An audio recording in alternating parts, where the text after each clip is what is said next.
Hey everyone, welcome back to the IT/OT Insider, where we break down the complex world of manufacturing and OT systems. So today we're diving into a critical concept that has been a staple in the world of manufacturing for over 30 years. It's the Purdue model. If you're working in manufacturing or you're trying to understand the difference between OT and IT, it is the framework you need to know. So, what is the Purdue model and why is it important? Well, the Purdue model was developed to describe the architecture of operational technology, OT, in industrial environments. It helps us organize systems based on levels of control, from the physical processes at the bottom to the business systems at the top. Here's how the Purdue model organizes everything. At level 0, we've got the physical process, the machines, the conveyors, the reactors, all the physical components in a plant. No digitalization yet, it's just physical work happening on the ground. Really, really important, but not my cup of tea. So then at level 1, we start getting digital. This is the sense and manipulate level. Think of things like temperature sensors, motors, and flow meters.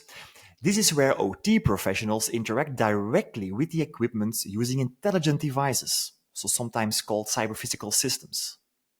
So far, so good, right? Now let's move up the chain. So level 2 is the supervisory control level. Here we have systems like SCADA and DCS systems, which oversee multiple devices, processes, lines, even plants, or in some cases even systems spread over an entire country. Operators can monitor and control everything in real time. They get alarms, and they can even control these processes from wherever they are. This is the level where we move from, I would say, millisecond to seconds operations. So we now at level 1 and 2. Let's just skip over level 3 for a brief moment and directly go to 4. Because at level 4, we hit the business network, the IT, the corporate worlds. This is where enterprise systems like ERP and supply chain management take over. These systems, they handle the high-level business decisions, inventory management, and resource planning. And we're looking here in terms of, I would say, time scale at hours to days. Now we need something to link that level 2, the SCADA DCS level, to level 4. And this is where level 3 comes in. At level 3, we get into the manufacturing operations management domain, or MOM. And we're talking about systems that handle production scheduling, order processing, sending data from 4 to 3 to 2 to 1, and vice versa. This is where we find manufacturing execution systems, along with data historians and other software that help optimize plant operations. So one of the key advantages of the Purdue model is its standardization. It gives everyone a common language to talk about complex manufacturing systems.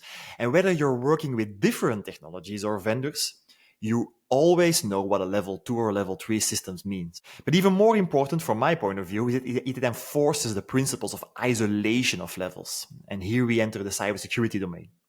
Because each level has its own responsibilities, and you don't just connect systems from different levels directly to each other. For example, you wouldn't hook up a motor from level 1 straight to your ERP system at level 4. You need some systems in between.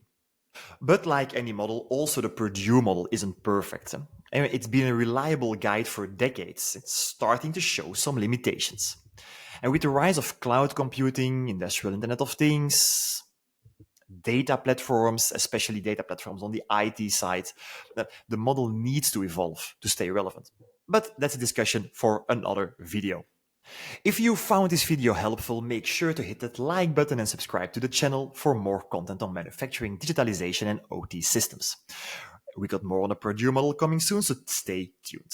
Thanks for watching and see you in the next video.